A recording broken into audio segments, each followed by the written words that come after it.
Hari ini kita akan belajar bersama-sama untuk mata pelajaran tematik kelas 2. Kita belajar di tema 3, tugasku sehari-hari, subtema 3, tugasku sebagai umat beragama, pembelajaran yang pertama. Mari adik-adik kita belajar dengan penuh semangat. Bagaimana cara kalian mengucapkan salam sesuai agama kalian?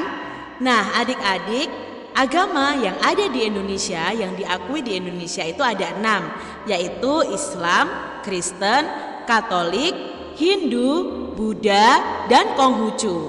Nah, setiap agama itu memiliki salam yang berbeda-beda. Contohnya untuk umat agama Islam, salamnya adalah Assalamualaikum warahmatullahi wabarakatuh.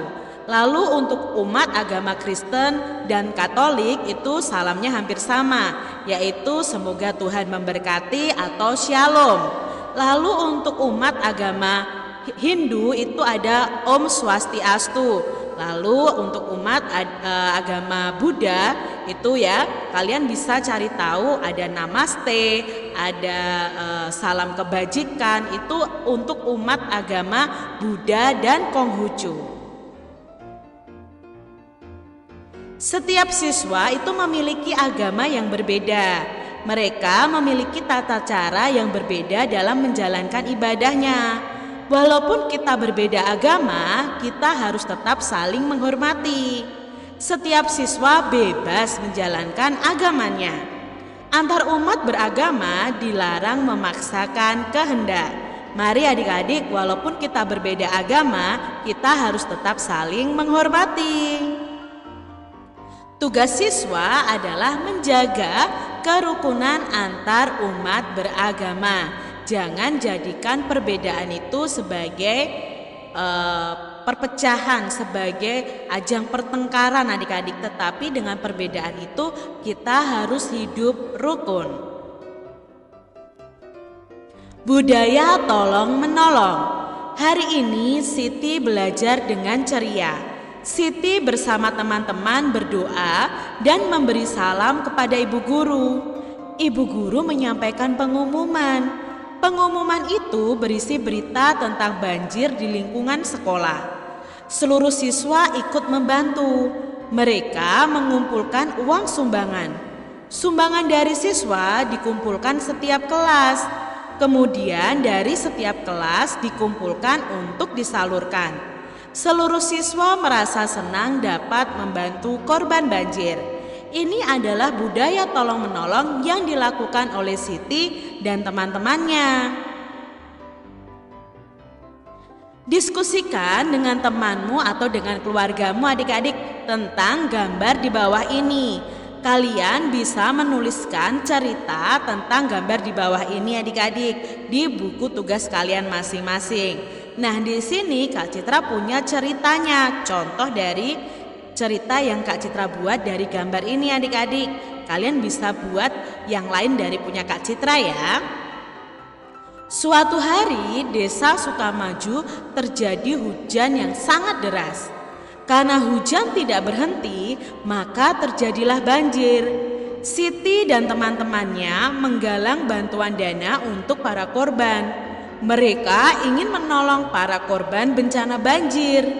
Setelah sumbangan terkumpul, Udin memberikan hasil sumbangannya kepada Pak RT untuk disumbangkan ke para korban bencana banjir. Ini tadi sekilas cerita berdasarkan gambar tersebut. Adik-adik bisa membuat cerita lain yang sesuai dengan gambar tersebut ya. Kita sebagai manusia itu harus mau tolong menolong adik-adik, karena manfaat tolong menolong itu sangat banyak. Saat kita menolong orang lain, maka kita harus menolong dengan hati yang tulus dan ikhlas. Kita tidak perlu mengharapkan imbalan saat menolong orang lain adik-adik. Nah, manfaat tolong menolong yang pertama adalah bisa mempererat persatuan dan rasa persaudaraan. Yang kedua, kita bisa meringankan beban orang yang kita tolong adik-adik. Yang ketiga, membuat hati kita merasa bahagia. Itu tadi manfaat tolong-menolong. Jadi mulai sekarang adik-adik harus bersikap mau menolong orang yang membutuhkan. Hasil sumbangan dari siswa terdapat berbagai pecahan uang. Siti dan teman-teman mengelompokkan mata uangnya. Setiap kelompok bernilai sama. Ini adalah kelompok mata uang yang pertama. Ada 1 keping uang 100-an dan 2 keping uang 200-an. Satu kelompok ini nilainya adalah Rp500. Lalu berikutnya yang dikelompokkan adalah 3 keping uang Rp100 dan 1 keping uang Rp200. Berapa ya nilai kelompok uang ini? Ya, nilai kelompok uangnya sama, yaitu Rp500. Lalu ada juga yang mengelompokkan 5 keping uang Rp100. Berapa nilainya adik-adik? Ya, nilainya juga Rp500. Dan yang terakhir yang dikelompokkan adalah 1 keping uang Rp500. Setiap kelompok uang ini bernilai Rp500. Pasangkan pecahan uang berikut yang memiliki nilai yang sama. Nah, di sini ada kelompok pecahan uang dan kita akan menghubungkan pecahan uang tersebut yang nilainya sama. Nah, untuk mencarinya bagaimana Kak Citra? Nah, untuk mencarinya kita perlu mengetahui dulu jumlah dari masing-masing kelompok uang tersebut. Contohnya kelompok uang ini. Nah, kelompok uang ini itu terdiri dari 100-nya ada 4. Berarti 100 ditambah 100 ditambah 100 ditambah 100. Maka jumlahnya ada Rp400. Lalu kelompok yang ini adik-adik, ini 200 ditambah 200 ditambah 200. Maka jumlahnya berapa ya? Ya, kelompok uang ini jumlahnya Rp600. Lalu kelompok uang ini adik-adik, 100 ditambah 100 ditambah 100. Berapa ya jumlahnya? Ya, Rp300. Lalu kelompok yang bawah ini adik-adik, 500 ditambah 200. Berapa ya jumlahnya? Ya, jumlahnya 700. Lalu kelompok uang ini adik-adik, 200 ditambah 200 ditambah 200 ditambah 100. Maka jumlahnya adalah ya Rp700. Lalu kelompok uang ini adik-adik, ada berapa ya kelompok uang ini?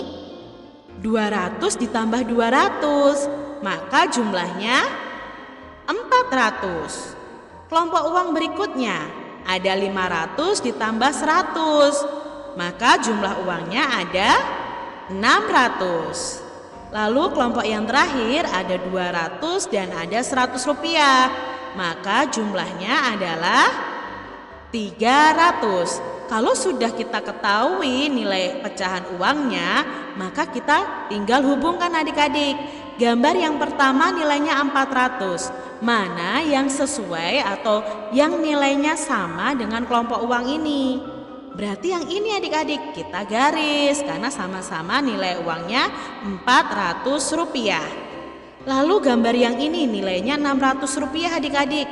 Mana yang sama-sama nilainya Rp600?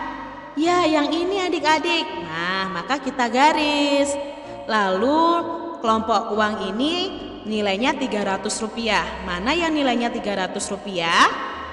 Ya, yang ini adik-adik. Mari kita hubungkan ya. Lalu yang terakhir adalah Rp700. Nah, berarti sama, ini juga Rp700.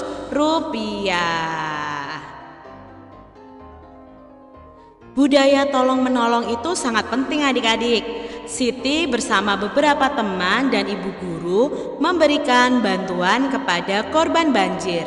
Jadi adik-adik, di sini Siti bersama teman-temannya memberikan bantuan kepada korban banjir.